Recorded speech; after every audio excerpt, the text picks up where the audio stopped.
What you may already have heard is how these two symbols in Grogu's Order 66 flashback are actually Barriss Offee's symbol, seen on her door in Clone Wars, but we found even more evidence to confirm the precise location of where the flashback took place. A thought one might have is that this is Barriss's prison cell, since that is likely where she would have been at the time of the Purge. However, seeing the symbol on two doors across from each other doesn't really fit that narrative. When we see the symbol in Clone Wars, it's on the door to her living quarters, so we scoured our memories for any other occasions where we see a Jedi's room to see if they have symbols as well, and we were able to find two other examples. The inside of Anakin's room and the inside of Yoda's room, both of which have individualized symbols on the doors. Yoda's is also seen on his starfighter. While not an answer to our question, we seem to have discovered that the Jedi each have their own personalized crests. These crests do seem to consistently signify a Jedi's living quarters, but as we see with Yoda's starfighter, that isn't their exclusive use. Therefore, we cannot yet completely rule out the fact that these doors could be jail cells or even something else, and there remains no explanation as to why both doors would bear the same crest. That is, until we spotted that Anakin's crest appears on the door directly across from his bedroom as well.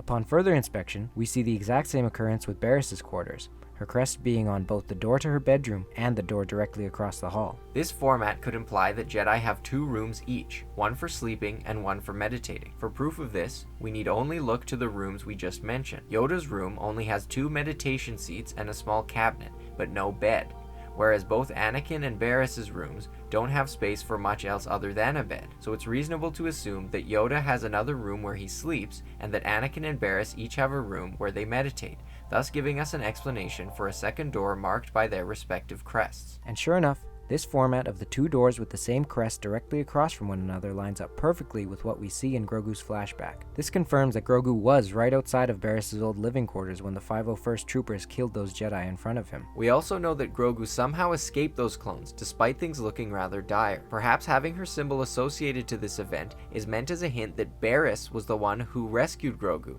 and took him from the temple to safety. Perhaps the Jedi freed all of their prisoners when the clones attacked, in hopes that they could help, or at least would not be slaughtered helplessly in their cells. We also get a close-up of this Jedi's lightsaber falling from their hand. This could just be for dramatic effect, but maybe the reason we're given a closer look at this is because this was the lightsaber that Barriss used to fight off the clones, since she may not have been able to get her own or Ventress's back from wherever the Jedi were keeping them. If one thing is certain though, it's that Favreau and Filoni put that symbol there to create a connection to Barriss, and seeing as she's a character whose fate is still left uncertain, we could be seeing her pop up soon. While it seems pretty late in the game for her to play a role in the finale of Book of Boba Fett, after everything we got last week, we can't completely rule it out. If she does make an appearance on Wednesday, we find it most likely that she will just be teased at the end, only to later play a more prominent role in the upcoming Ahsoka show, possibly still wielding that lightsaber. But you never know, and either way, we'll be seeing very soon. What are your thoughts or elaborations on this theory? Let us know if you have any additional information about the Jedi Crests or living quarters. We'd love to know if there's anything else out there aside from what we found.